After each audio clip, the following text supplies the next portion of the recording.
Halo semuanya, semoga kita semua dalam keadaan sehat dan baik ya. Pada video kali ini, kami akan membahas materi pada mata kuliah akuntansi sektor publik. Sebelum masuk ke pembahasan, kami ingin memperkenalkan anggota kelompok kami nih. Yang pertama dengan saya, M. Saiful Rizal, kemudian kedua rekan saya, Merlin Diva Mevia, dan juga Firman Ramadhani. Semoga penjelasan yang kami sampaikan dapat dipahami dengan mudah dan bermanfaat ya. Untuk membuka pembahasan kali ini, saya akan menjelaskan sedikit tentang apa sih yang dinamakan akuntansi sektor publik. Jadi, akuntansi sektor publik adalah bidang akuntansi yang digunakan untuk mencatat, mengelola, dan melaporkan keuangan organisasi publik, seperti pemerintah pusat dan daerah, lembaga negara, serta organisasi nirlaba. Fokus utamanya bukan pada pencarian laba, tetapi pada pertanggungjawaban pengelolaan dana kepada masyarakat, transparansi, dan akuntabilitas penggunaan anggaran. Melalui akuntansi sektor publik, publik dapat mengetahui bagaimana dana yang bersumber dari pajak dan kontribusi masyarakat dikelola serta digunakan untuk kepentingan bersama. Pertama, kita akan membahas tentang organisasi dan informasi akuntansi. Secara etimologis, istilah organisasi berasal dari bahasa Yunani, yaitu kata organ yang berarti alat. Hal ini menunjukkan bahwa organisasi berfungsi sebagai sarana untuk mencapai tujuan tertentu. Organisasi merupakan alat atau wadah bagi sekelompok orang yang bekerja sama secara struktur untuk mencapai tujuan atau sarana yang telah ditetapkan bersama. Dalam menjalankan kegiatannya, manajemen memiliki peran penting dalam menyusun laporan yang membuat informasi akuntansi. Informasi akuntansi ini digunakan sebagai bentuk pertanggungjawaban atas pengelolaan sumber daya organisasi, serta sebagai dasar dalam pengambilan keputusan. Informasi akuntansi dibedakan berdasarkan penggunanya. Yang pertama, informasi akuntansi yang digunakan untuk keperluan internal organisasi, disebut sebagai akuntansi manajemen. Akuntansi manajemen berfungsi membantu manajemen dalam perencanaan, pengendalian, dan pengambilan keputusan, seperti penyusunan anggaran dan evaluasi kinerja. Selanjutnya, informasi akuntansi yang ditujukan untuk pihak luar organisasi, dikenal sebagai akuntansi keuangan. Akuntansi keuangan berfokus pada penyusunan laporan keuangan yang disajikan secara formal dan terstandar, agar dapat digunakan oleh pihak eksternal seperti investor, kreditur, dan pemerintah. Dengan adanya informasi akuntansi, baik untuk kepentingan internal maupun eksternal, organisasi dapat menjalankan kegiatan operasional dan pengambilan keputusan secara lebih efektif dan bertanggung jawab. Setelah memahami pengertian organisasi dan informasi akuntansi, selanjutnya kita akan melihat hubungan antara organisasi dengan informasi akuntansi seperti yang ditunjukkan pada gambar. Pada bagian paling atas, terdapat organisasi yang di dalamnya berlangsung berbagai aktivitas manajerial, mencakup perencanaan, pengorganisasian, pelaksanaan, dan pengendalian kegiatan organisasi. Dalam menjalankan aktivitas manajerial tersebut, manajemen perlu melakukan pengambilan keputusan. Agar keputusan yang diambil tepat, manajemen membutuhkan informasi yang relevan dan andal. Informasi yang digunakan dalam organisasi dapat berupa informasi kuantitatif dan kualitatif. Kuantitatif adalah informasi yang dinyatakan dalam bentuk angka, sedangkan kualitatif berupa penjelasan atau gambaran non-angka yang mendukung pengambilan keputusan. Informasi kuantitatif dapat berasal dari dua sumber, yaitu informasi akuntansi dan informasi non-akuntansi. Informasi akuntansi kemudian dibedakan menjadi dua, yaitu akuntansi keuangan dan akuntansi manajemen. Akuntansi keuangan akan menghasilkan laporan keuangan yang ditujukan untuk pihak luar organisasi. Sementara itu, akuntansi manajemen menyediakan informasi yang digunakan oleh manajemen internal dalam perencanaan dan pengendalian kegiatan organisasi. Dengan demikian, gambar ini menunjukkan bahwa informasi akuntansi memiliki peran penting dalam mendukung aktivitas manajerial dan membantu organisasi dalam mengambil keputusan yang tepat. Selanjutnya, kita akan membahas tentang tipe organisasi. Secara umum, organisasi dapat dibedakan menjadi 4 jenis berdasarkan tujuan dan sumber pendanaannya. Yang pertama adalah Pure Profit Organization. Organisasi ini bertujuan untuk menyediakan atau menjual barang dan jasa dengan tujuan utama memperoleh laba sebesar-besarnya. Laba tersebut nantinya akan dinikmati oleh para pemilik organisasi. Sumber pendanaan organisasi ini umumnya berasal dari investor swasta dan kreditur. Yang kedua, Quasi-Profit Organization. Organisasi ini juga menyediakan atau menjual barang dan jasa untuk memperoleh laba. namun tidak semata-mata untuk keuntungan pemilik. Organisasi ini juga memiliki sasaran atau tujuan lain sesuai dengan kepentingan para pemiliknya. Sumber pendanaannya dapat berasal dari investor swasta, investor pemerintah, kreditur, serta para anggota. Yang ketiga, quasi non-profit organization. Organisasi ini bertujuan untuk melayani masyarakat, namun tetap diperbolehkan memperoleh keuntungan atau surplus. Surplus tersebut biasanya digunakan kembali untuk mendukung kegiatan dan pelayanan organisasi. Sumber pendanaannya berasal dari investor pemerintah, investor swasta, dan kreditur. Dan yang terakhir adalah pure non-profit organization. Organisasi ini bertujuan utama untuk melayani dan meningkatkan kesejahteraan masyarakat, tanpa berorientasi pada pencarian laba. Sumber pendanaannya berasal dari pajak, retribusi, utang, obligasi, laba BUMN atau BUMD, hibah, sumbangan, serta penjualan aset negara dan sumber lainnya. Dengan memahami tipe-tipe organisasi ini, kita dapat mengetahui perbedaan tujuan, karakteristik, serta sumber pendanaan setiap organisasi. Melanjutkan tipe organisasi, pada tabel ini ditunjukkan tipe organisasi yang dikelompokkan berdasarkan tujuan organisasi dan sumber pendanaannya. Dilihat dari tujuannya, organisasi dapat dibagi menjadi dua kelompok besar. Kelompok pertama adalah organisasi yang bertujuan memperoleh laba, sehingga hasil usahanya dapat dinikmati oleh pemilik atau anggota. Kelompok ini mencakup pure profit organization dan quasi profit organization. Kelompok kedua adalah organisasi yang bertujuan melayani kepentingan publik dan meningkatkan kesejahteraan masyarakat. Jenis organisasi ini mencakup quasi non-profit organization dan pure non-profit organization. Selanjutnya, dilihat dari sumber pendanaannya, organisasi yang berorientasi laba umumnya memperoleh dana dari investor, kreditur, dan para anggota. Sedangkan organisasi yang berorientasi pelayanan publik memperoleh dana dari pajak, retribusi, utang, obligasi, laba BUMN atau BUMD, sumbangan, hibah, serta penjualan aset negara. Dengan demikian, tabel ini akan mempermudah kita untuk memahami perbedaan tipe organisasi berdasarkan tujuan dan sumber pendanaannya. Setelah memahami tipe-tipe organisasi, selanjutnya kita akan membahas tentang pengertian sektor publik. Sektor publik adalah segala sesuatu yang berkaitan dengan kepentingan umum, serta penyediaan barang atau jasa untuk masyarakat luas. Penyelenggaraan sektor publik umumnya dibiayai melalui pajak dan sumber pendapatan negara lainnya, serta diatur dan diawasi oleh hukum. Tujuan utama sektor publik bukan untuk mencari keuntungan, melainkan untuk memberikan pelayanan dan meningkatkan kesejahteraan masyarakat. Contoh sektor publik dapat kita temui dalam berbagai bidang kehidupan, seperti bidang kesehatan, pendidikan, keamanan, dan transportasi. Bidang-bidang tersebut diselenggarakan untuk memenuhi kebutuhan dasar masyarakat dan mendukung kelangsungan kehidupan sosial. Dengan memahami pengertian dari sektor publik, kita dapat mengetahui peran penting pemerintah dan lembaga publik dalam memberikan pelayanan bagi masyarakat. Kali ini kita akan masuk pada materi tentang peran utama pemerintah dalam pengelolaan sektor publik. Pemerintah memiliki peran yang sangat penting dalam pengelolaan sektor publik. Peran ini bertujuan untuk memastikan bahwa seluruh kegiatan dan pelayanan publik berjalan dengan baik serta memberikan manfaat sebesar-besarnya bagi masyarakat. Peran pertama adalah sebagai regulator. Dalam peran ini, pemerintah menetapkan berbagai peraturan, kebijakan, dan standar yang harus dipatuhi dalam pengelolaan sektor publik. Aturan tersebut dibuat agar pelayanan publik berjalan secara tertib, adil, dan transparan, serta tidak menimbulkan dampak negatif yang dapat merugikan masyarakat. Dengan adanya regulasi yang jelas, hak dan kewajiban setiap pihak dapat terlindungi. Peran kedua sebagai enabler atau fasilitator. Pemerintah tidak hanya membuat aturan, tetapi juga menciptakan kondisi yang memungkinkan sektor publik dapat berfungsi secara optimal. Hal ini dilakukan melalui perencanaan, pengawasan, serta penyediaan dukungan seperti infrastruktur, pendanaan, dan sumber daya manusia.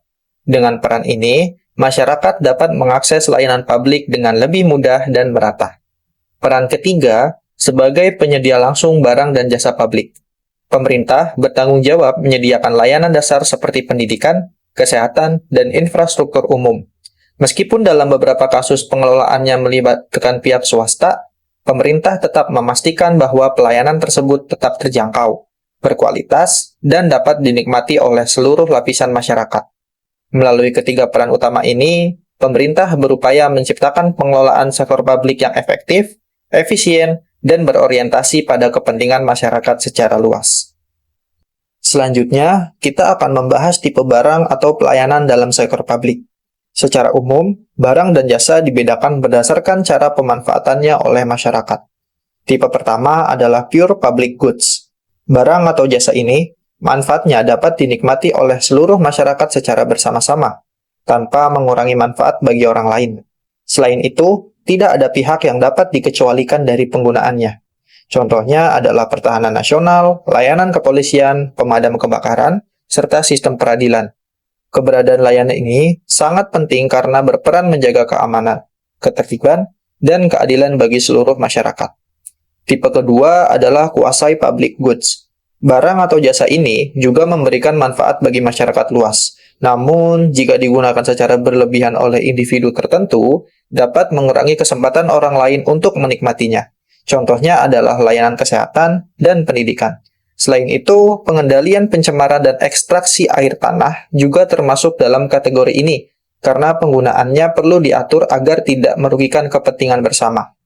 Tipe ketiga adalah quasi private goods. Barang atau jasa ini pada dasarnya dapat dinikmati oleh banyak orang, tetapi manfaatnya seringkali hanya dirasakan oleh individu yang membayar atau menggunakannya. Contohnya adalah jalan tol dan tenaga listrik. Meskipun bersifat komersial, barang dan jasa ini tetap memiliki peran penting bagi kepentingan publik, sehingga pemerintah tetap melakukan pengawasan. Tipe terakhir adalah pure private goods.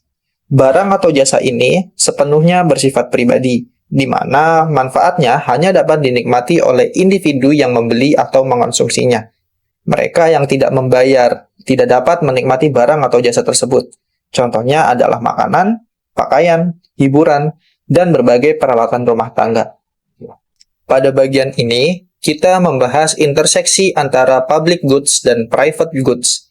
Interseksi dapat diartikan sebagai titik pertemuan atau area irisan, yaitu kondisi ketika suatu barang atau jasa tidak sepenuhnya bersifat publik maupun sepenuhnya bersifat private. Pada sisi kiri, terdapat pure public goods. Barang atau jasa ini sepenuhnya bersifat publik. Manfaatnya dapat dinikmati oleh semua orang secara bersamaan, dan tidak ada pihak yang dapat dikecualikan dari penggunaannya. Layanan seperti pertahanan negara dan keamanan publik merupakan contoh dari kategori ini. Pada sisi kanan, terdapat pure private goods. Barang atau jasa ini bersifat sepenuhnya private, di mana hanya individu yang membayar yang dapat menikmati manfaatnya. Orang yang tidak membayar tidak memiliki akses terhadap barang atau jasa tersebut. Contohnya adalah makanan, pakaian, dan hiburan. Di bagian tengah atau area interseksi, terdapat quasi public goods dan quasi private goods. Inilah area peralihan antara barang publik dan barang private. Barang atau jasa pada area ini memiliki karakteristik ganda, yaitu sebagian bersifat publik dan sebagian bersifat private. Contohnya adalah pendidikan, layanan kesehatan, jalan tol, dan tenaga listrik. Layanan-layanan ini sangat dibutuhkan oleh masyarakat luas, namun akses dan pemanfaatannya seringkali diatur melalui pembayaran, kuota, atau kebijakan tertentu agar tetap adil dan berkelanjutan. Dengan adanya interseksi ini, dapat dipahami bahwa tidak semua barang dan jasa dapat dikategorikan secara kaku sebagai barang publik atau barang private. Oleh karena itu, pemerintah memiliki peran penting dalam mengatur, mengawasi, dan memastikan bahwa barang dan jasa di area interseksi ini tetap dapat diakses secara adil oleh masyarakat. Selanjutnya, kita akan membahas organisasi sektor publik yang terdiri dari berbagai bentuk lembaga, di mana masing-masing memiliki peran dan fungsi yang berbeda. Pertama adalah pemerintahan pusat. Contoh pemerintahan pusat antara lain kementerian dan lembaga negara, seperti Kementerian Keuangan yang mengelola keuangan negara, Kementerian Pendidikan yang mengatur kebijakan pendidikan nasional, serta lembaga penegak hukum yang menjaga ketertiban dan keadilan. Pemerintahan pusat berperan dalam menentukan arah kebijakan nasional. Kedua adalah pemerintahan daerah. Contohnya adalah pemerintahan provinsi, pemerintah kabupaten, dan pemerintah kota. Pemerintah daerah bertanggung jawab mengelola pelayanan publik di wilayahnya, seperti perizinan, pendidikan dasar, kesehatan daerah, serta pembangunan infrastruktur lokal agar sesuai dengan kebutuhan masyarakat setempat. Ketiga adalah perusahaan yang dimiliki oleh pemerintah, yaitu Badan Usaha Milik Negara atau BUMN dan Badan Usaha Milik Daerah atau BUMD. Contoh BUMN antara lain perusahaan di bidang energi, transportasi, dan perbankan. Sedangkan contoh BUMD adalah perusahaan daerah yang mengelola air bersih atau pasar daerah. Perusahaan ini menyediakan layanan strategis bagi masyarakat sekaligus mendukung perekonomian negara dan daerah. Keempat adalah organisasi di bidang pendidikan, meliputi sekolah negeri, madrasah negeri, dan perguruan tinggi negeri. Lembaga pendidikan ini berperan meningkatkan kualitas sumber daya manusia melalui penyelenggaraan pendidikan yang merata dan terjangkau bagi masyarakat. Kelima adalah organisasi di bidang kesehatan. Contohnya adalah puskesmas, rumah sakit umum daerah, dan rumah sakit pemerintah. Organisasi ini bertugas memberikan pelayanan kesehatan, pencegahan penyakit, serta meningkatkan derajat kesehatan masyarakat. Dan yang terakhir adalah organisasi massa, di mana terdiri dari organisasi kemasyarakatan, organisasi kepemudaan, dan organisasi profesi. Organisasi massa berfungsi sebagai sarana partisipasi masyarakat dalam pembangunan, penyaluran aspirasi, serta penguatan kehidupan sosial dan demokrasi. Dari berbagai contoh organisasi sektor publik tersebut, dapat kita lihat bahwa sektor publik hadir dalam hampir seluruh aspek kehidupan masyarakat dan berperan penting dalam mewujudkan kesejahteraan bersama. Yang pertama, penyelenggaraan layanan atau penggadaan barang untuk kebutuhan masyarakat umum, artinya sektor publik itu fokusnya melayani masyarakat banyak, bukan cari utangnya saja teman-teman. Contohnya itu kayak layanan kesehatan di puskesmas, pendidikan di sekolah negeri, jalan raya, listrik, dan air bersih teman-teman. Semua itu disediakan supaya kebutuhan itu terpenuhi teman-teman. Yang kedua, bukan konsumsi individual. Barang atau jasa yang disediakan bukan buat satu orang saja teman-teman, tapi bisa dipakai bersama-sama. Misalnya itu seperti jalan umum, taman kota, atau penerangan jalan. Semua orang bisa menikmati, bukan milik pribadi teman-teman. Yang ketiga, pemerintah ikut mengendalikan dengan saham atau regulasi yang mengikat. Di sektor publik, pemerintah punya peran besar dalam pengawasan dan pengendalian teman-teman. Bisa lewat kepemilikan saham, contohnya itu seperti BUMN, atau lewat aturan dari undang-undang. Jadi kegiatan gak bisa bebas seperti perusahaan swasta teman-teman, karena harus patuh sama kebijakan pemerintah. Yang keempat, harga tidak semata-mata ditentukan oleh mekanisme pasar. Harga layanan publik biasanya nggak murni ikut pasar teman-teman. Kadang disubsidi dulu supaya terjangkau masyarakatnya. Misalnya itu seperti tarif listrik, BBM, atau transportasi umum. Tujuannya itu biar masyarakat tetap bisa mengakses layanan penting walaupun daya belinya itu berbeda-beda teman-teman. Nah, di sini itu ada gambar ya teman-teman. Gambar yang pertama itu pure public goods, barang publik murni. Bagian lingkaran kiri teman-teman itu. Nah, ini adalah barang atau jasa yang dipakai bersama-sama, tidak bisa dikecualikan, semua orang bisa menikmatinya, tidak bisa walaupun dipakai banyak orang teman-teman. Contohnya itu seperti lampu jalan, keamanan dari polisi, pertahanan negara. Nah, barang ini itu hampir selalu tersedia oleh pemerintah karena swasta nggak untung kalau jualan barangnya itu kayak gini teman-teman. Yang kedua, pure private goods, barang privat murni. Bagian lingkaran kanan itu teman-teman.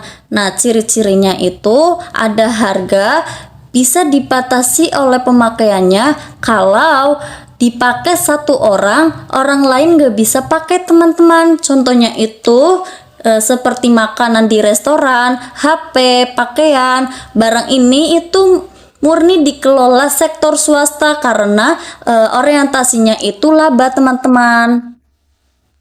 Yang ketiga, itu ada quasi public goods dan quasi private goods. Bagian tengah atau irisan, bagian yang saling tumpang tindih di tengah, ini barang atau jasa yang nggak sepenuhnya publik dan nggak sepenuhnya itu privat. Contohnya itu seperti apa? Seperti rumah sakit, pendidikan, jalan tol, transportasi umum. Kenapa nggak masuk tengah? Karena disediakan pemerintah dan swasta, ada unsurnya itu pelayanan publik, tetapi tetap ada biayanya, makanya disebut dengan quasi public goods, lebih ke publik, quasi private goods lebih ke privat, teman-teman. Oke, yang keempat, garis bawah area sektor publik. Di bagian bawah ada tulisan area sektor publik dengan panah, teman-teman. Artinya itu semakin ke kiri orientasi pelayanan publiknya itu makin kuat, teman-teman. Nah, semakin ke kanan itu orientasinya bisnis dan laba itu makin besar, teman-teman. Jadi organisasi publik dan privat nggak selalu hitam putih, teman-teman, karena ada spektrum atau tingkatannya, teman-teman. Nah, di sini itu tujuan organisasi sektor publiknya itu non-profit motif, sektor swastanya itu profit motif.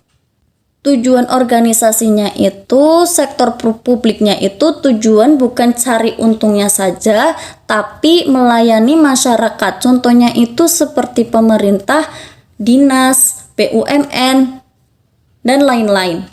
Nah, di sektor swastanya itu tujuannya jelas mencari laba atau profit, teman-teman. Contohnya itu seperti perusahaan, PT, dan CV.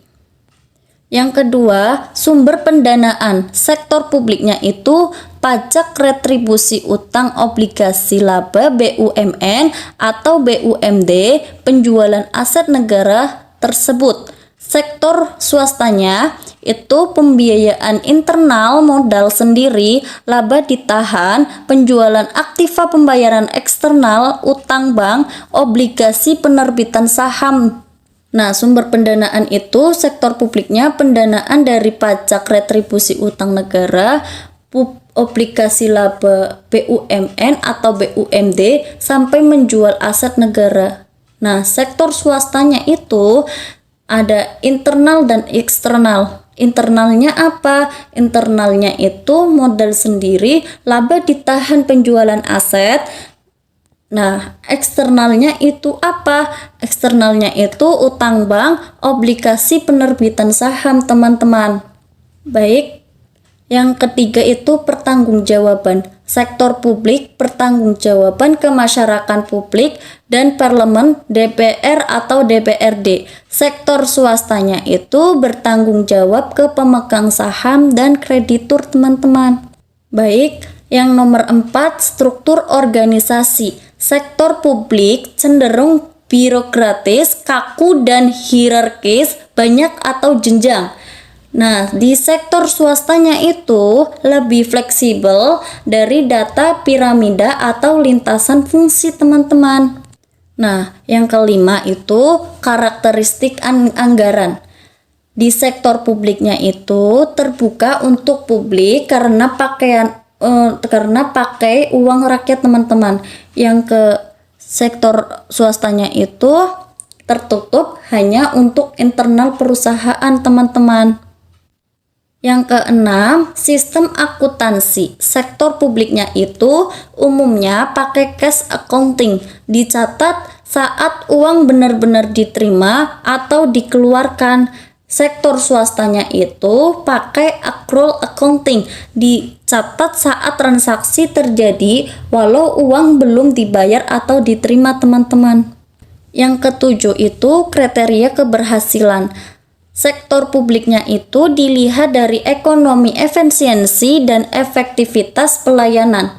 Sektor swastanya itu ukuran utamanya laba atau profit, teman-teman. Yang kedelapan itu kecenderungan sifat. Sektor publiknya itu cenderung sebagai organisasi politis atau terkait kebijakan dari kepentingan publik.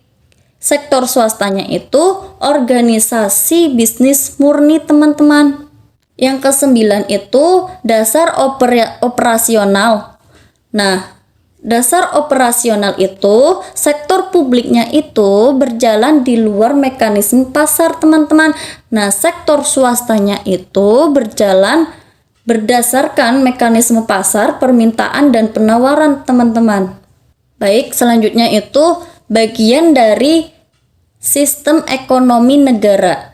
Bagian dari sistem ekonomi negara, akuntansi sektor publik itu tidak berdiri sendiri, teman-teman, tapi jadi bagian dari sistem ekonomi suatu negara. Artinya apa? Semua pencatatan keuangan pemerintah berkaitan langsung dengan kondisi ekonomi nasionalnya. Seperti apa? Seperti APBN dan APBD, pertumbuhan ekonomi, inflasi, dan kesejahteraan masyarakat. Jadi laporan keuangan pemerintah bisa menunjukkan bagaimana negara mengelola uang rakyatnya. Yang kedua, peraturan perundangan. Akuntansi sektor publik wajib mengikuti aturan hukum, walaupun dari undang-undang, peraturan pemerintah sampai ke peraturan menteri, contohnya itu seperti undang-undang keuangan negara dari standar akuntansi pemerintah atau SAP, tujuannya itu untuk supaya mengelola keuangan pemerintah itu tertib, transparan, dan bisa dipertanggungjawabkan, teman-teman. Yang ketiga, proses pengendalian manajemen. Di sektor publik, akuntansi digunakan sebagai alat pengendalian dan evaluasi kinerja.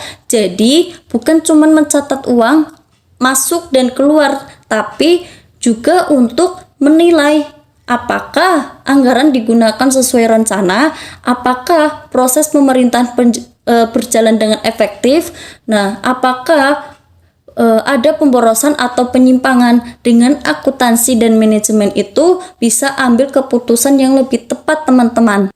Yang keempat, Produk di sektor publik bukan barang untuk dijual, tapi layanan untuk masyarakat. Contohnya itu seperti apa? Seperti pendidikan, kesehatan, infrastruktur, pelayanan administrasi. Nah, akuntansi sektor publik itu membantu menghitung beberapa biaya yang dikeluarkan pemerintah untuk menyediakan layanan tersebut dan apakah hasilnya sebanding dengan manfaat yang diterima oleh masyarakatnya.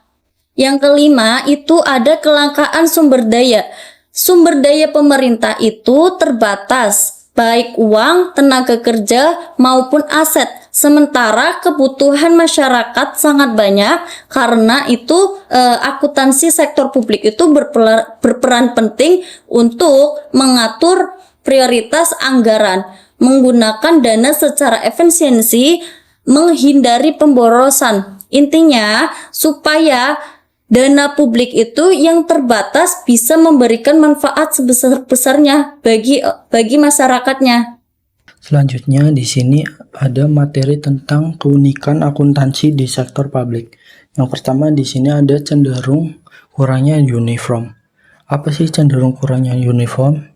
Itu adalah untuk memberikan fleksibilitas dan penyesuaian terhadap perbedaan kondisi teman-teman untuk masing-masing pihak lingkungan. Yang kedua di sini ada perumusan standar akuntansi mengadaptasi regulasi yang sudah ada. Nah, jadi merumuskan standar akuntansi mengadaptasi regulasi yang sudah ada ini adalah untuk memastikan bahwa praktik akuntansi itu berjalan dengan selaras, teman-teman, dan dapat diterapkan secara efektif tanpa menimbulkan konflik aturan. Itu. Yang ketiga di sini ada laporan keuangan yang dihasilkan sebagai media akuntabilitas publik. Nah, jadi laporan keuangan yang dihasilkan sebagai media akuntabilitas publik ini itu untuk mempertanggungjawabkan atas pengelolaan sumber daya publik itu kepada masyarakat dan pihak yang berkepentingan, teman-teman. Gitu. Yang keempat di sini ada akuntansi berbasis kas. Nah, Jadi akuntansi berbasis kas ini itu untuk mencatat dan melaporkan transaksi keuangan berdasarkan arus kas yang nyata teman-teman, agar bisa diterima atau dibayarkan.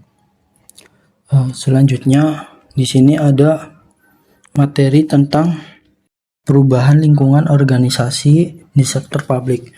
Yang pertama di sini ada struktur yang terlalu birokratis dan bertingkat mengalami pemangkasan. Itu adalah struktur yang bisa untuk menciptakan organisasi yang lebih efisiensi, responsif, dan efektif dalam pengambilan keputusan. Yang kedua, di sini ada sistem sentralisasi mulai banyak diubah menjadi desentralisasi. Nah, jadi itu untuk mendistribusikan wewenang dan tanggung jawab teman-teman, agar pengelolaan organisasi itu lebih efektif dan responsif teman-teman gitu. Yang ketiga ada di sini melakukan perbaikan kinerja berbasis informasi pengukuran kinerja dan pemicu driver terjadinya tingkat kinerja tertentu. Nah, jadi ini adalah untuk meningkatkan efektivitas dan efisiensi organisasi dengan cara memahami faktor-faktornya teman-teman yang bisa memengaruhi pencapaian kinerja tertentu gitu. Yang keempat di sini ada pengambilan keputusan yang dilakukan secara cepat sehingga didesain sistem informasi ini untuk manajemen yang handal. Nah, jadi yang nomor 4 ini bisa menjamin keputusan yang cepat berdasarkan informasi yang akurat melalui sistem informasi masyarakat yang bisa diandalkan oleh manajemen gitu. Yang kelima di sini adanya perbedaan yang sistematis terhadap individu-individu dalam organisasi. Nah, jadi untuk memahami adanya perbedaan dan sistematis terhadap individu-individu dalam organisasi itu untuk membentuk anggota organisasi teman-teman dan mampu mendukung keberhasilan organisasi gitu. Yang keenam di sini ada munculnya kesadaran yang tinggi dan pentingnya ukuran kinerja non finansial. Nah, jadi itu adalah untuk membangun kesadaran atas keberhasilan organisasi teman-teman, dan hanya tidak dilihat dari uangnya saja melainkan dari kualitas, dampak, dan efektivitas operasional gitu. Materi selanjutnya di sini ada mengapa sih dibutuhkan organisasi sektor publik. Yang pertama di sini ada untuk menjamin bahwa pelayanan publik seperti pendidikan, kesehatan, transportasi, rekreasi, perlindungan hukum dapat disediakan untuk masyarakat secara adil dan merata tanpa memperhitungkan kemampuan masyarakat untuk membayarnya. Nah, jadi ini adalah untuk memastikan bahwa semua anggota masyarakat itu memperoleh akses terhadap kebutuhan layanan penting teman-teman, sehingga terciptanya kesejahteraan dan keadilan gitu. Yang kedua di sini ada untuk memastikan bahwa layanan publik ini tertentu ditempatkan pada wilayah yang sesuai dengan kebutuhan masyarakat, misalnya museum, perpustakaan, parkir, dan sebagainya. Nah, jadi ini adalah untuk menyediakan pelayanan publik di lokasi paling sesuai teman-teman agar bermanfaat bagi masyarakat dan sekitarnya. Nah, yang ketiga ini ada untuk memahami bahwa public good dan service disediakan dengan harga yang relatif lebih murah dibandingkan dengan jika membeli dari perusahaan swasta, misalnya perusahaan transportasi, rumah sakit, sekolah, dan perusahaan jasa lainnya yang menyediakan layanan yang serupa. Nah, jadi ini adalah untuk menyediakan barang atau jasa dengan harga yang terjangkau teman-teman, sehingga masyarakat dapat memanfaatkannya secara adil dan merata gitu.